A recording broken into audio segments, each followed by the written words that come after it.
Today I'm going to analyze another English paper, that is BEGC 103, and it's a bachelor's degree in English honors. ठीक है, और term and examination जून 2022 का ये question paper होने वाला है.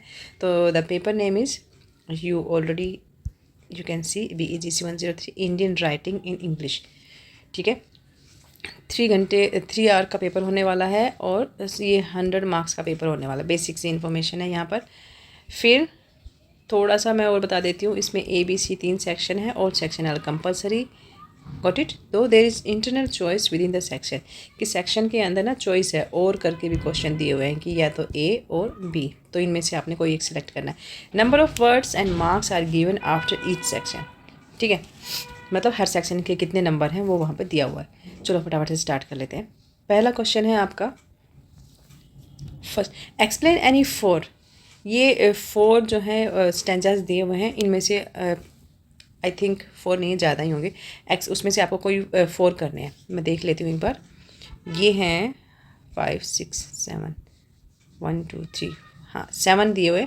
7 में से you have to explain any 4. ठीक है, with reference to the context, giving a brief critical comment. तो जो ये आपके सामने स्टेंजा दिए हुए हैं ना, जितने भी जो आप करने वाले हो, उनके बारे में आपको जो रेफरेंस टू द कंटेक्स्ट, जो जहाँ से ये उठाए गए हैं, ये वर्ड्स उठाए गए हैं, लाइंस, और क्रिटिकल कमेंट करना है आपको इस पर, इन लाइंस पर. जैसे फॉर एग्जांपल आप यहाँ पर देख सकते हो, O bird of time on your fruitful bough, what are the songs you sing, songs of the glory and gladness of life, of poignant sorrow and passionate strife. सबसे पहले तो आपको ये पता ही होगा कि ये जो पोएम, जो ये लाइन्स उठाई गई हैं, ये उठाई हैं the poem of bird of time. ठीक है, और किसने लिखी थी ये? सरोजनी नायडू ने. ठीक है, तो बुक का नाम है, पोएम का नाम है द बर्ड ऑफ टाइम. ठीक है, बाय सरोजनी नायडू. यहाँ तक हमें पता चल गया.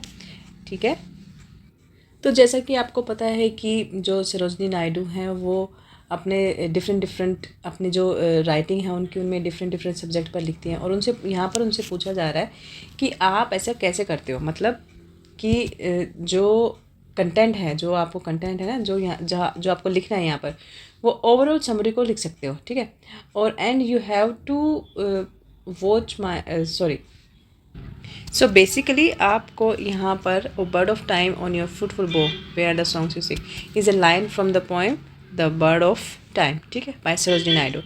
This poem explores the nature of time and life. ठीक है, यहाँ समझ में आ गया. और through the metaphor of a bird in flight. ठीक है, तो द बर्ड क्या है इसमें, यहाँ पे बर्ड क्या है? बर्ड है द सिम्बलाइजिंग, जो बर्ड है ना उसको सिम्बलाइज किया गया है टाइम को. Symbolises time which is constantly moving forward and reminds us that life is fleeting. ठीक है, द फ्रूटफुल बो, इसका मतलब क्या है? A beginning quality that is given to time at the beginning of the poem. The songs, sorry ये वाला, the songs, यहाँ पे जो बर्ड है ना, तो the bird sings about the glory. तो बर्ड को किसके बारे में गा रहा है? Glory and gladness of life, the joy of spring, poignant sorrow and passionate strife. तो basically the poem also acknowledges the dual aspect of time, both positive and negative, and the balance that time brings, such as life and death. ठीक है, sorrow and hope, यही होता है ना. तो Naidu was a poet, freedom fighter and child prodigy, who was also the first Indian women to become the president of Indian National Congress and governor of UP. ठीक है ना. तो बेसिकली आप ये यहाँ पर ये भी कह सकते हैं कि जो कविता है वो समय के सकारात्मक और नकारात्मक दोनों पहलुओं को स्वीकार करती है, और समय के द्वारा लाए गए संतुलन, जैसे जीवन, मृत्यु, दुख और आशा को भी एक्सेप्ट करती है. ठीक है, फिर नायडू एक कवि, एक स्वतंत्रता सेनानी और बाल प्रतिभा थी, जो भारतीय स्वतंत्रता कांग्रेस की अध्यक्ष और यूपी की राज्यपाल बनने वाली पहली भारतीय महिला थी। ये तो खैर आपने नहीं लिखना है, बस बाकी आपको जो पोएम से रिलेटेड जितना था सिर्फ वही लिखना है यहाँ पर। सेकंड देख लेते हैं। सेकंड जो है, some are like fields of sunlit corn meet for a bride on her bridal morn, some like the flames of her marriage fire or rich with hue of her heart's desire. तो इसमें भी कुछ लोग ना जो सूर्य की जो रोशनी है उसे मकई के जो खेत है ना, जो कॉर्न की जो फील्ड है उसकी तरह जो सूर्य प्रकाशित का प्रयोग विशेषण एक एडजेक्टिव के रूप में किया गया। तो एडजेक्टिव वो होते हैं जो किसी संज्ञा या सर्वनाम का वर्णन करता है। तो इस पंक्ति में जो सनलिट है ना, सूर्य का जो प्रकाश है वो वर्णन करता है कि मक्का जो है कौन कैसा दिखता है। ठीक है, तो ये लाइन्स भी जो हैं ये सरोजिनी नायडू की जो पोएम है द बैंगल सेलर से ली गई है। और इस पोएम में जो नैरेटर है उसने जो येलो चूड़ियाँ हैं उसकी जो कंपैरिजन किया वो धूप में चमकते जो कौन फील्ड्स हैं उन खेतों से करी है और कहा है कि वे शादी के दिन दुल्हन के लिए उपयुक्त हैं। और इस पोएम में अलग अलग तरह के काव्यात्मक उपकरणों का यूज़ किया गया है जिसमें उपमा, रूपक, अनुप्रास और कल्पना शामिल है। या इसमें आप ऐसे बोल सकते हो कि the lines is from the poem of bangle sellers by Sarojini Naidu, and in the poem the narrator compares the yellow bangles of to fields of sunlit corn and says they are suitable for a bride on her wedding, ठीक है, for a bride on her wedding day. And the poem uses a variety of poetic devices including smile or metaphor, alliteration and imagery, कल्पनाएं। ठीक है, okay, see है for more candles, more lanterns, more neighbours, more insects and the endless rain, my mother twisted through and through, groaning on a mat. So ये जो poem है ये है the night of scorpion. मैं लिख देती हूँ, द नाइट ऑफ स्कॉर्पियन। किसने लिखी थी? स्पीकर कौन है?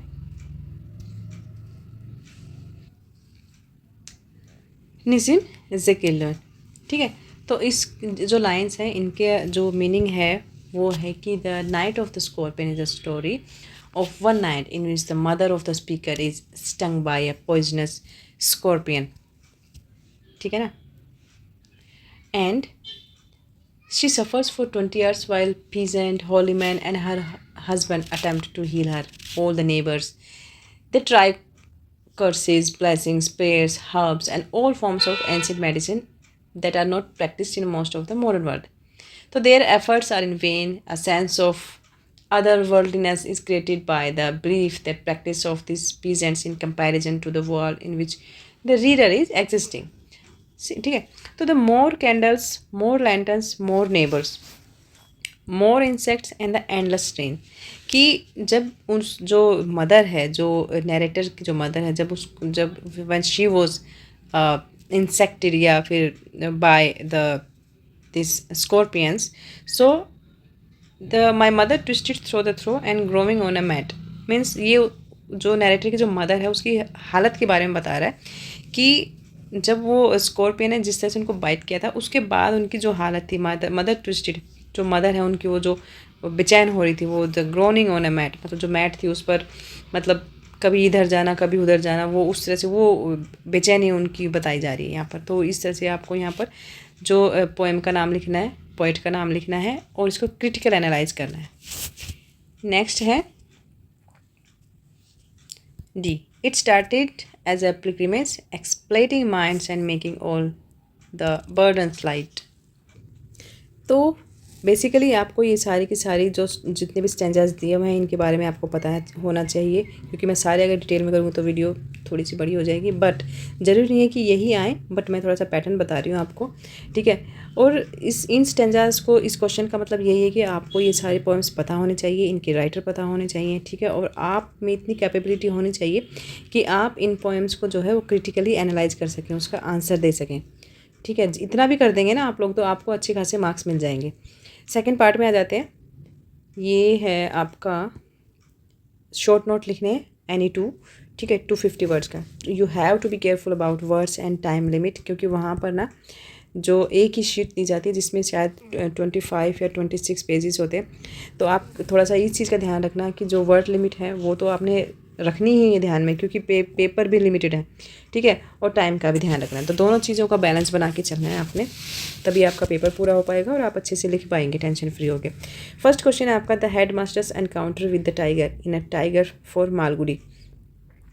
ये एक कहानी है, द टाइगर फॉर मालगुडी, जो मालगुडी में है ना, तो उसमें जो हेड मास्टर का जो एनकाउंटर होता है विद द टाइगर, ठीक है, उसके बारे में आपने लिखना है यहाँ पर। तो देखो इतना तो तुम्हें पता है ना कि ये मालगुडी के बारे में है, ठीक है, आर के लक्ष्मण द्वारा लिखा गया था ये मालगुडी, तो सॉरी आर के नारायण।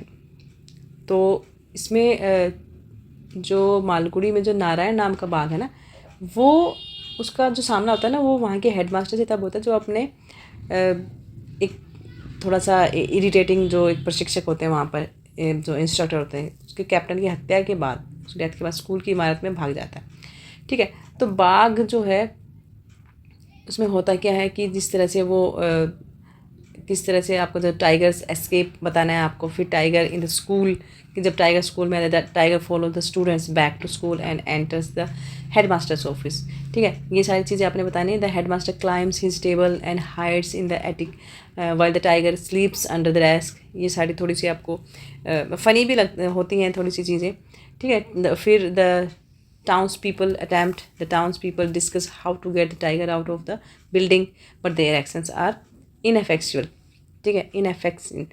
और the hermit's intervention, the hermit walks into the office, appears to place a spell on the tiger and leads him out to the school and out of town. The tiger then lives with the hermit whom he calls the master, ठीक है। I think कुछ समझ में आया होगा। चलो next कर लेते हैं, structure of the binding wine. तो बाइंडिंग वाइन में आपको थोड़ा सा उसका स्ट्रक्चर बताना है। स्ट्रक्चर का मतलब क्या हो गया कि थोड़ा सा आपको ना फ्रेम, थोड़ा सा उसका मतलब एक तरह से ना एक डिटेल बतानी है शॉर्ट फॉर्म में, कह सकते हो कि समरी बतानी है, ठीक है, एज ए समरी आपको यहाँ पे बतानी है बाइंडिंग वाइन की। तो राइटर कौन थी इसकी? Shashi Deshpande.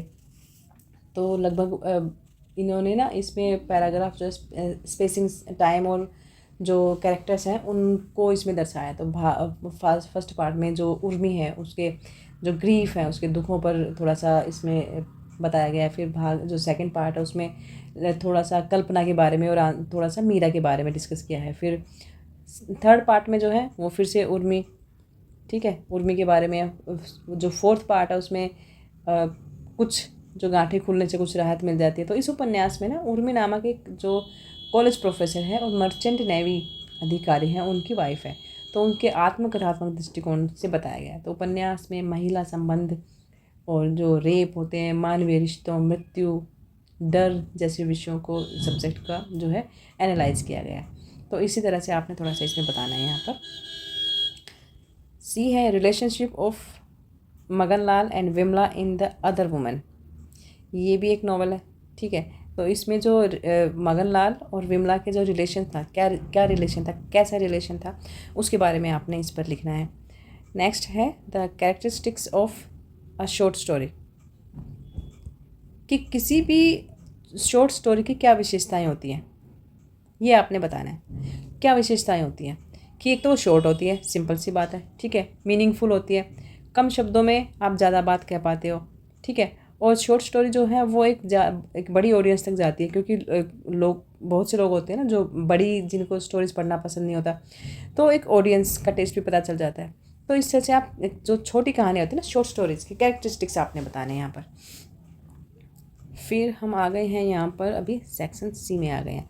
Attempt any 3 of the following question in about 600 words. देखो अब ये जो पार्ट आया ना, ये सबसे बड़ा पार्ट है और सबसे ज़्यादा नंबर वाला है। 20 नंबर का एक क्वेश्चन होने वाला है, 600 वर्ड्स में आपने यहाँ पर लिखना है। तो इस क्वेश्चन में गलती मत करना, अच्छे से बनाना, अच्छे से लिखना सारे के सारे क्वेश्चन। फर्स्ट देख लेते हैं, what is the significant of the title of the novel the tiger a tiger for Malgudi. ये देखो अभी ऊपर भी आया था यही वाला क्वेश्चन, यहीं से द टाइगर ऑफ मालगुडी से, और ये शॉर्ट में भी आया था और अभी यहाँ पर ये 20 मार्क्स में भी आया हुआ। तो मालगुडी को तो करके ही जाना, ठीक है, स्टार दे देना इसे, इंपॉर्टेंट क्वेश्चन है, रिपीट होगा। तो what is the significance of the title of the novel a tiger for Malgudi.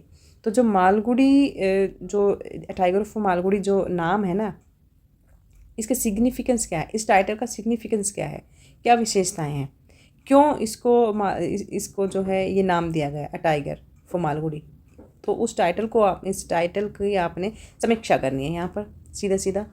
तो इसमें ना आप थोड़ा थोड़ा कुछ लिख सकते हैं, जैसे द टाइगर की एंट्रेंस, टाइगर कैसे आया था, ठीक है, टाइगर एंट्रेंस हो गया, टाइगर्स अनप्रेडिक्टेबिलिटी हो गया, टाइगर्स सेवेज नेचर, ठीक है, इन चीज़ों को आपने डिस्क्राइब करना है।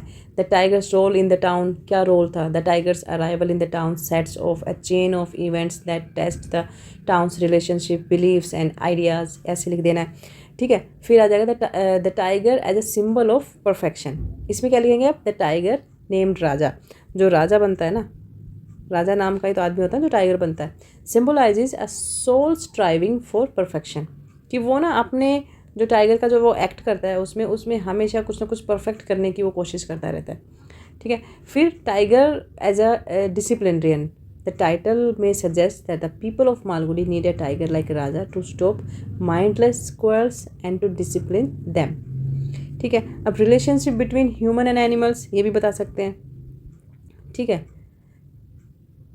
रिलेशन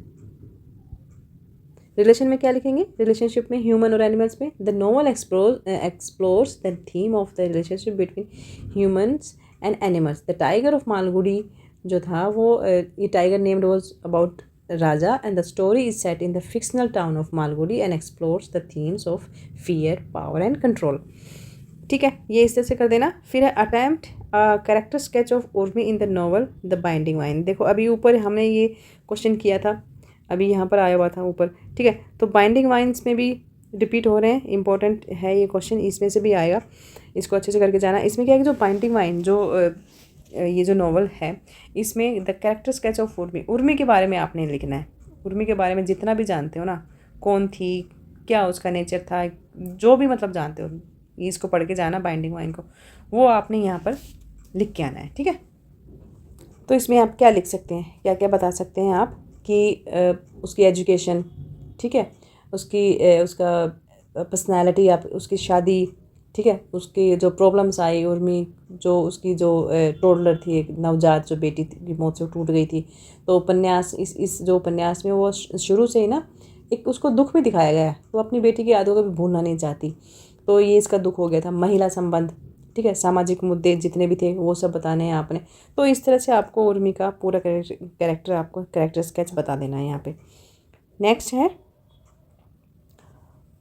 5th क्वेश्चन आ गया, पैलेंकिन bears is a poem which is images, poem rich in images, sorry, pick out these images and critically comment on them, ठीक है जी। इसके बारे में हम लिखेंगे कि yes, Sarojini नायडू's poem Palanquin Bearers is rich in images and the poet uses a variety of techniques, ठीक है, to create a vivid क्या and emotionally charged scene, ठीक है। तो इसमें आप कैसे डिस्क्राइब करेंगे, सिमिल्स, इसमें क्या है, Naidu uses similes to create vivid pictures and add deeper symbolism. For example, she compares the bride to a flower, है ना, swaying in the wind which evokes beauty and vulnerability. She also compares her to a pearl on a string to emphasize her preciousness, ठीक है।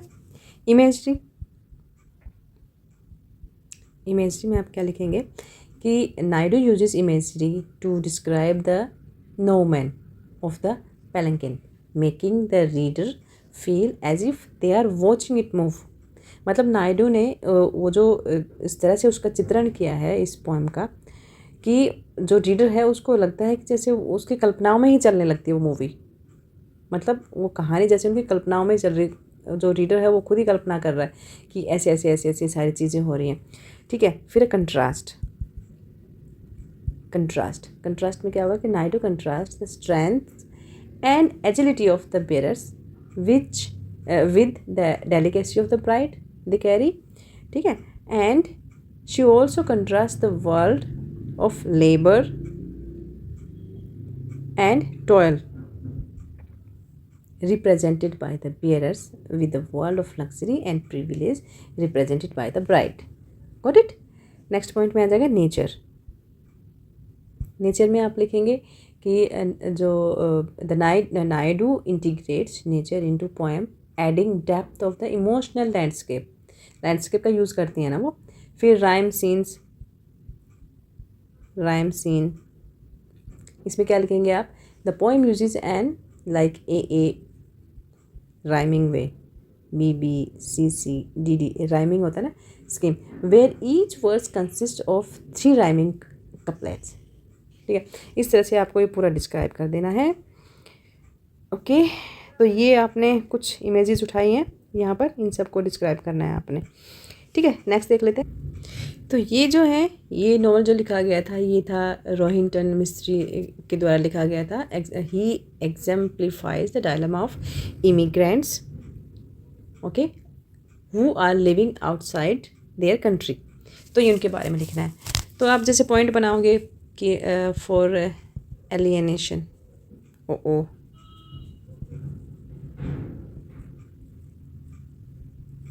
ठीक है, इसको describe करना है आपने. The story explores the theme of alienation through the narrator Kersi, who struggles, क्या नाम था उसका?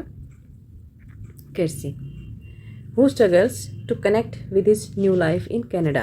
Kersy's fear of swimming lesson is compounded by his concern about how others will receive him.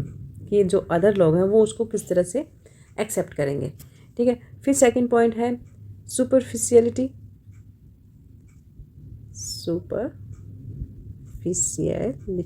ठीक है, स्पेलिंग तुम अपनी ठीक कर लेना. The story portrays the superficiality of living together without actually knowing each other, है ना.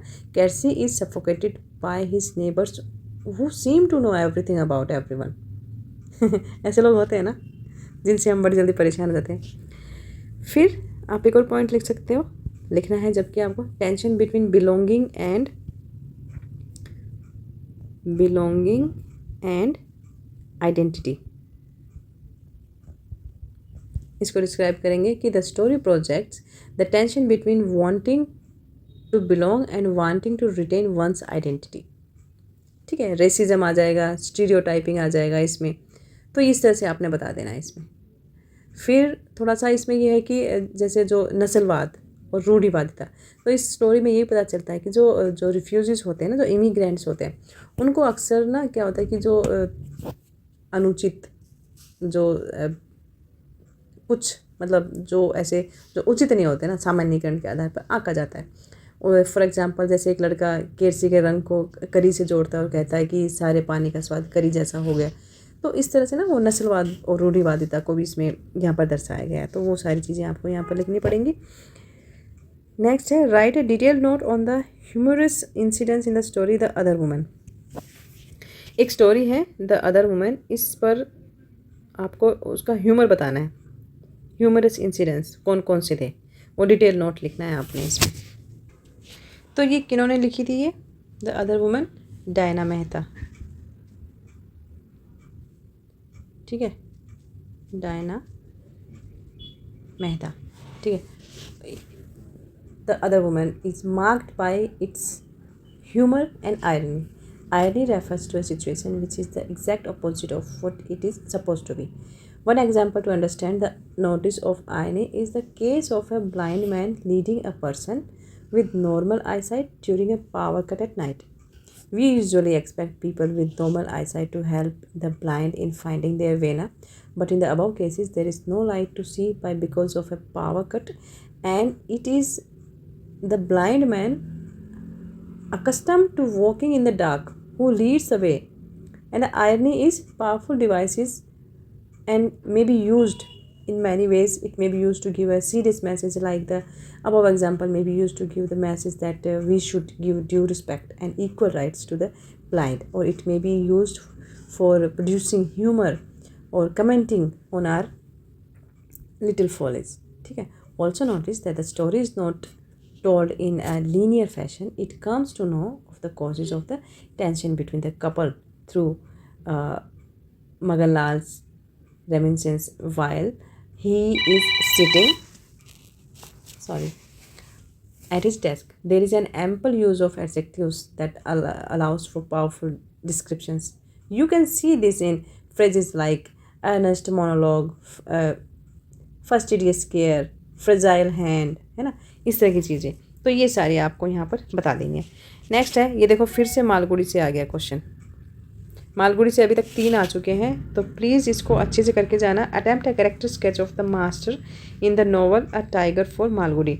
इसमें जो मास्टर है ना, उनका कैरेक्टर स्केच बताना है आपको, ठीक है। तो मालगुड़ी अच्छे से करके जाना, ये तो आप कर ही लोगे, इसमें याद करने की ज़रूरत नहीं लग रही मुझे, ठीक है। बट मालगुड़ी को करके जाना। मालगुड़ी में से अभी तक 3 क्वेश्चन आ चुके हैं।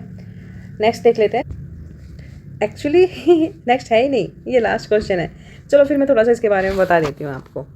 तो इसमें देखो मैं थोड़ा सा आपको बता देती हूँ कि जो मास्टर हैं, जो यहाँ पर मास्टर हैं, master is a sanyasi, a holy man who has renounced worldly concerns in favor of a spiritual solitude. Even his wife, whom he encounters again while living in a cave with Raja, है ना, याद है ना, cannot compel him to abandon his calling, ठीक है।